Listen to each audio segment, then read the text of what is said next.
Hey everybody, it's Jason, Los Angeles real estate agent with Compass. I've been getting a lot of questions lately whether we're going to see a housing crash just like we saw in 2008. People are saying that prices are really high and they're comparing it to the high prices that we saw just before 2008. Inventory is currently low, which means there are barely any homes for sale. That drives the prices of homes up. Also, there are very low interest rates, meaning that people get a lower monthly payment on their home when they purchase a home. That's driving the prices of homes up.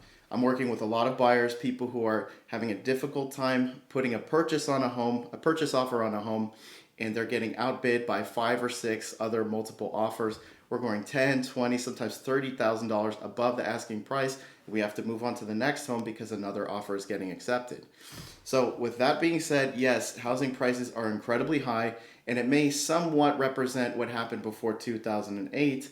However, we're seeing a few changes. First of all, what's happening is we're seeing a slight increase in the interest rates. Now, they didn't go up a lot, but they definitely rised a little bit from a record low of about 2.7%. Now they're at about 3.08%. That's not a crazy needle mover. It's not catastrophically high. However, it is a trend to come, and this may be a little bit more optimism for home buyers in the future.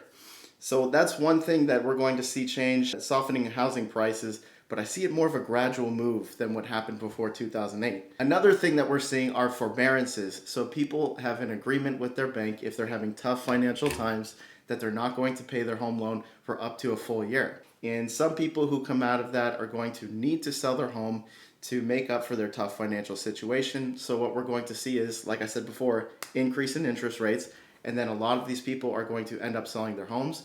That will be a higher inventory, meaning more homes for sale. So kind of an opposite effect of what we've seen in the last year or so. We're going to see an increase in interest rates. So far, what we know from what we can gather, it will be gradual, and we'll see an increase in inventory, more homes for sale. And that will play out in the advantage to the buyers compared to what we've seen in the last 2 years or so. To answer the big question, will we see a housing market crash? No, I don't believe so. And I think if we go into this gradually, and if people sell their homes and they still get a good value for it before the inventory goes way up, we could see a drop in home prices that's slight, and it might adjust to a little bit more of a realistic housing price compared to what we've seen. We're going to see how this year rolls out, and I'll keep you guys informed.